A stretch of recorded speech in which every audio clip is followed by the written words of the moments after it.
So on the listening, I got a 92 out of 100. On the reading, I got a 98 out of 100. And on the writing, I got a 65 out of 100. Okay, guys, welcome back to the podcast. And I just want to start off by saying what this video is about and a couple of things to know about this video specifically.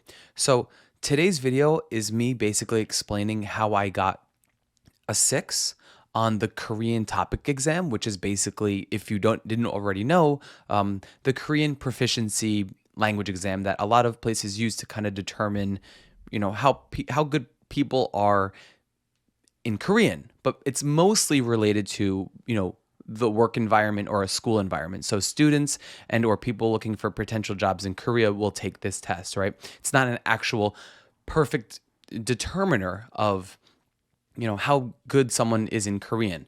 And I had the highest level, and I'm going to explain like that sort of stuff. I got a 6, which is the highest grade you can get. But basically, this video is actually going to be a little bit different than most of the other episodes on this podcast in that I actually recorded this video in November of 2020. And I made this video originally with a native English speaking audience in mind. Because, at the time, a lot of people were trying to take the Korean exam. I was taking it. It was content, right? But, you know, I say so there's a couple notes before we get into that video that I'm going to show you. So like that makes it a little different than this podcast series in general. So this video was recorded in November of 2020, kind of when I first started doing YouTube videos, and it is edited. Right. So like most of the video, like almost all the videos in this series are not edited. There's no jump cuts, but there will be a lot of jump cuts in this video because that's how I edited it. And I have had this video for a long time, but didn't really have a good place to show it. But now that, we're doing this podcast series, I figured it's kind of perfect. And I talk about vocabulary and reading. And one of the really important things I want to reiterate here that you can see across all my videos is that I do still believe reading is the single best way to increase a language learner's vocabulary efficiently, effectively. But the caveat there is that you have to be at a reading level. And again, so I want to reiterate that I see language learning from like a foreign language learner's perspective as there is non-reading level and reading level. Okay, so I'm going to talk about right, beginner, intermediate, advanced. That doesn't matter to me. It's just non-reading level, which most people would probably call like beginner to intermediate, and then reading level, which other people might call like intermediate to advanced. So just to understand, my Korean level right now currently is reading level, right? And all Korean natives who are like over who are second grade and up, first grade and up are all reading level. And my Japanese right now is at a non-reading level, right? I'm not even at a first grade language ability level in Japanese. My English is awful as well, as you can see. So that's important to know when I talk about reading here. I'm talking about people who are at a reading level, and that's really important to remember. So if you're a beginner, what I want to reiterate again is that you should not be reading until you get to a reading level. How do you do that? Watching and listening, and that's that in a nutshell. So yeah. One more thing is that in this video, which is already like pre-edited, remember I made it 4 years ago, I don't agree with everything I say. Like I still agree with like 95% of it, but anything that I don't agree with, I've added little like text blurbs in English. So if you're watching the video, make sure to look out for those blurbs because they will give a context for what I'm saying. So I talk about certain things and I'm like, oh, like watching it now, rewatching it when I was editing it, I was like, oh yeah, like I don't believe that anymore, or that's insignificant now.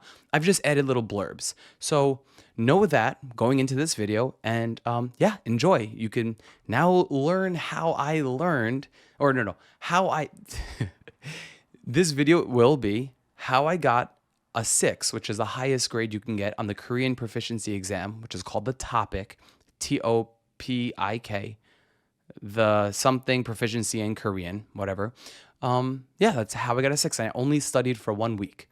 And this video here is how I did it. So on the listening, I got a 92 out of 100. On the reading, I got a 98 out of 100. And on the writing, I got a 65 out of 100. This channel was originally for Koreans who are trying to learn English or other foreign languages. And on this channel, I help people learn how to learn languages. So I don't actually teach language itself, but I teach how to learn a language. In this video, I'm going to explain how I got a level 6 on the topic. So how did I get a level 6 on the topic? Well, the easy answer is that I've been learning Korean for about 5.5 years. And by the time I took the test, I was already at a level where the test itself wasn't that much of a challenge. But I will break down exactly how I went about it. But 5.5 years ago, I literally knew zero Korean, like not even one word. Didn't know kimchi, didn't know anything really. But I started learning 5.5 years ago, and the majority of my learning has come through immersion and input, which includes watching, listening, and reading. And I know a lot of people don't generally include watching as a language activity, but it's probably the most basic activity you can do and that everyone needs to do in order to get good at a language. So watching just means, watching TV and listening to the native language. Watching a movie, listening to the native language without subtitles. So for the past 5.5 years, about 70% of my time has been spent reading, listening, and watching. The other 25% of the time has been study, learning new vocab, putting that vocab into Anki and reviewing that vocab, not actually memorizing anything, but reviewing it through sentence mining, which I'll be able to explain later on down the road. And then about 5% of that time has been output, which is basically free talking, going online and talking to natives, which isn't actually the most important part in terms of learning a language. The most important part is understanding the language. But at the beginning of my Korean journey, I did a lot of speaking practice, unfortunately, but soon realized that that actually wasn't the way to learn. And so I quickly fixed that and decided to make the majority of my learning input and immersion based. So I took the topic in November, and the quick answer to how I got a 6 is that up until that point, for about 5 years, I had been learning Korean through immersion. About 70% of my time was invested in immersion, watching, listening, and reading. And because I've spent a lot of time doing that, a language exam, which tests your language abilities to a certain degree, is just a reflection of that. So compared to other native English speakers, I am definitely on the higher end of the spectrum in terms of Korean ability, and that's because of immersion learning, or learning through input, opposed to learning through speaking or writing or practice. But here's the more detailed explanation about how I got a 6 on the topic. So the first thing I want to say is why did I even take this test? And the simple reason is that I wanted to go to Korea this year to study in school. And if you have a good TOPIK score, then you can get scholarship money and a lot of jobs open up because of that number on the paper. So before that, I had never wanted to take it or had any interest in taking it. I generally don't like language exams because a lot of people can sort of flex their grades, but it's not a true reflection of their language ability. Or it could have the opposite effect where some people who are actually good at the language don't perform well, and then they get anxiety and it looks as if they're incompetent, which is not always the case. But of course, a language exam does reflect language ability to a pretty decent extent. So I know there's a lot of people who say, oh, a language exam doesn't really,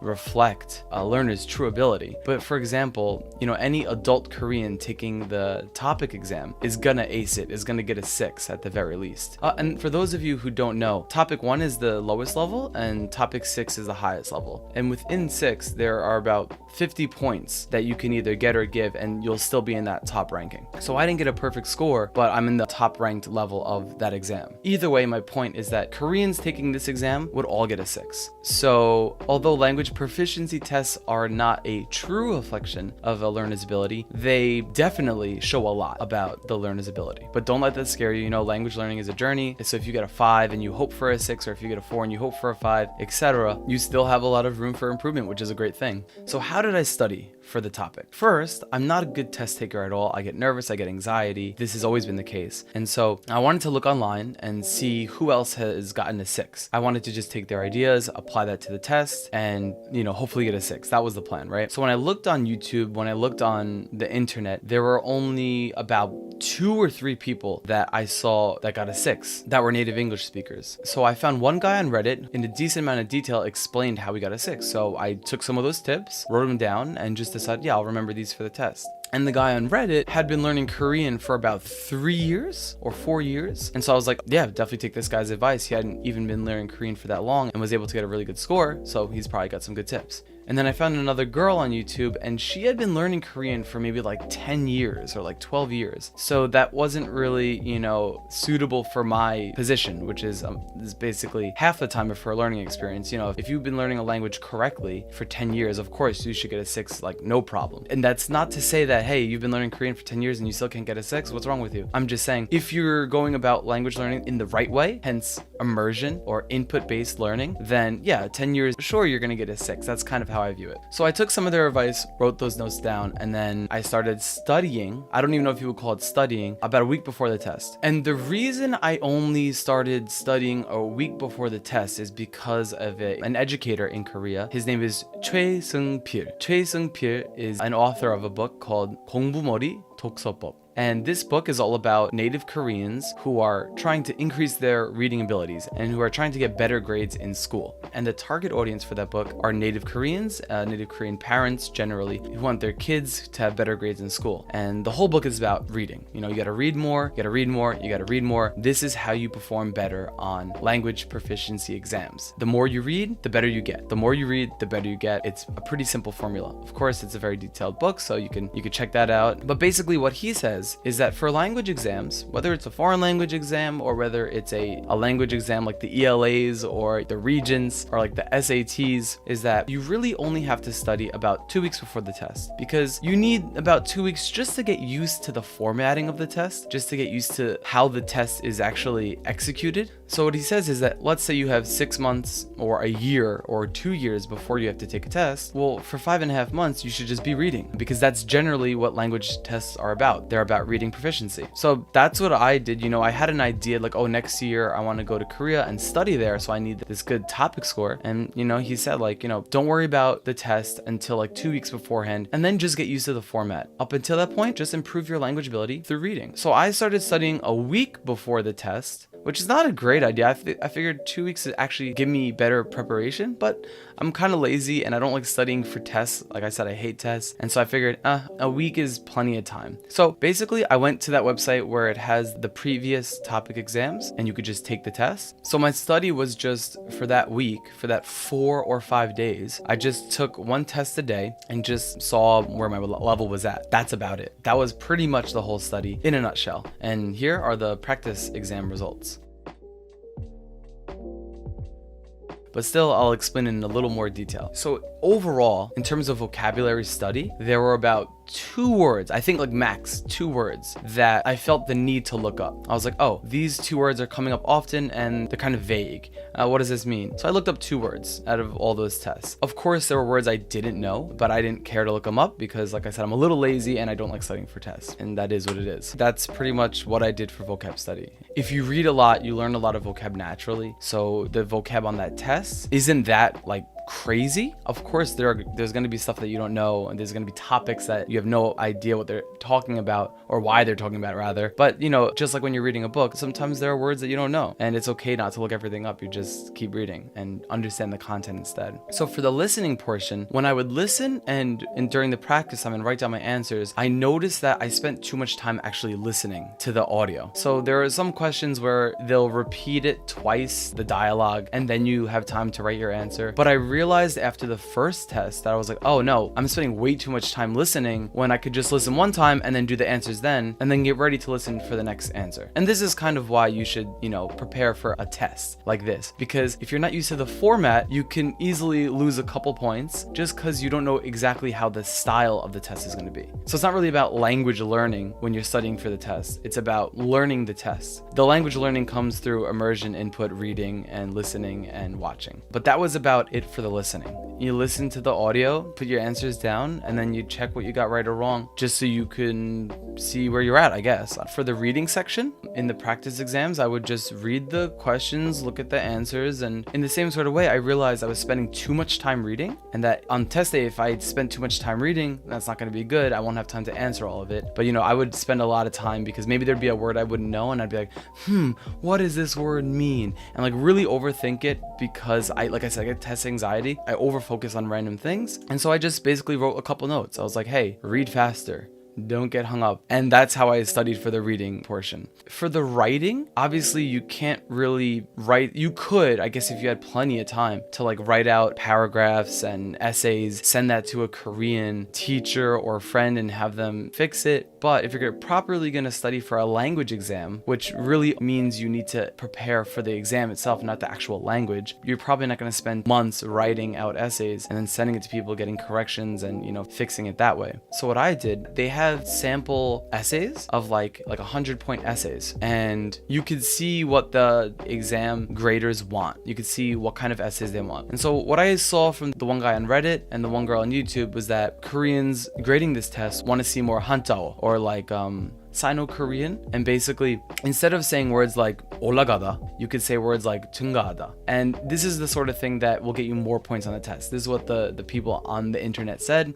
So I said, okay, I'm gonna trust the test takers and just do that. So basically when I read the example essays, you could see, oh yeah, they're using a lot of hantao. So I just circled those words, put them on a piece of paper. There's like 10 words that you should use when you write your essays in the writing section. So I just had that piece of paper, took it with me to the testing site, and just like, oh yeah, okay, so don't say 올라가다, just say 증가하다. That's like how I studied for the writing. So on the listening, I got a 92 out of 100. On the reading, I got a 98 out of 100. And on the writing, I got a 65 out of 100. So in terms of results and regrets about preparing for the test, I could say this. On the listening portion of the test, I got a 92 out of 100, which means I missed 4 questions, which, it happens. I mean, that's just the way life works. Sometimes you're not perfect. That's that. For the reading portion of the test, I got 1 wrong, so I got 98 out of 100, which I was pretty satisfied with. I think I guessed on like 1 or 2 of the reading questions as well, because I didn't have time to finish the test. So maybe that's not a true reflection. Maybe I'm a little bit worse at reading, or maybe a little better at reading. I don't know. And the writing section is pretty funny. So like I said, I get test anxiety. I don't know how to manage my time well. So what's good about the listening and reading section is that you have 1 hour, and it's basically timed in a way that you sort of can't get lost in terms of time management. Of course, you might not be able to answer certain questions, but there's like a ding and a prompt to go on to the next question. So let's say that, you didn't finish reading or hear something entirely. You still know that, okay, well, time is more important than one answer, so you can move on and continue with the test. This way you're not missing all the questions. But with the writing section, if you don't time yourself properly, I'll say that, you're gonna mess up, which is what I did. So on the writing section, I got a 65 out of 100. And the average is 41 out of 100. But what is still funny to me in a way is that I didn't even finish the writing section, and I still got a 65, which just kind of shows me personally that the people grading the tests want to see quality over quantity, because I didn't even write the essay. The essay section, which apparently gives you 50 points, I wrote a paragraph and then a sentence. So like the opening paragraph and then 1 sentence, and then the test was over. So I didn't even have like a whole body. I didn't have a conclusion. I didn't really even write the essay. I just wrote the intro and like a sentence, and I knew that time was running out. So I was just kind of like, oh no, what do I do? Let me just try to make this paragraph like sound pretty, I guess, because I don't have time to write more than 5 sentences. So I got a 65, but I didn't even finish the test. And the essay was literally a paragraph and then a 2 sentences max. I'll say, if you're gonna study for this test, 1, learn how to write in those 빈칸. I didn't practice like writing in those little boxes. You have to put a period in one box, you have to put an exclamation in another box. If you use capital letters in English, you have to like put them in 2 or 1 boxes. I saw a video on it, but I didn't take it seriously. And that messed me up, because there was 1 sentence that I wrote and I realized I didn't put the period in the right box. I was like, oh no, what do? I erased the whole thing. But then not realizing that takes like 5 minutes to then rewrite it. If you're someone who, like me, only types on the computer and doesn't actually write handwritten Korean ever, you're gonna waste a lot of time. So I think I definitely could have got a better grade on the writing section if I even finished the test, but it's fine. It is what it is, and that's life. So the only thing I regret is that I didn't manage my time better on the written section, because I could have definitely got like an 85 and 90. That's what I think. I don't know. I could be completely wrong. So on the listening, I got a 92 out of 100. On the reading, I got a 98 out of 100. And on the writing, I got a 65 out of 100. But thank you for watching this video. And if you don't have time right now, save this next video to your watch later playlist. So when you do have time, grab a cup of coffee and give it a watch. That action alone helps this channel quite a lot. Thank you.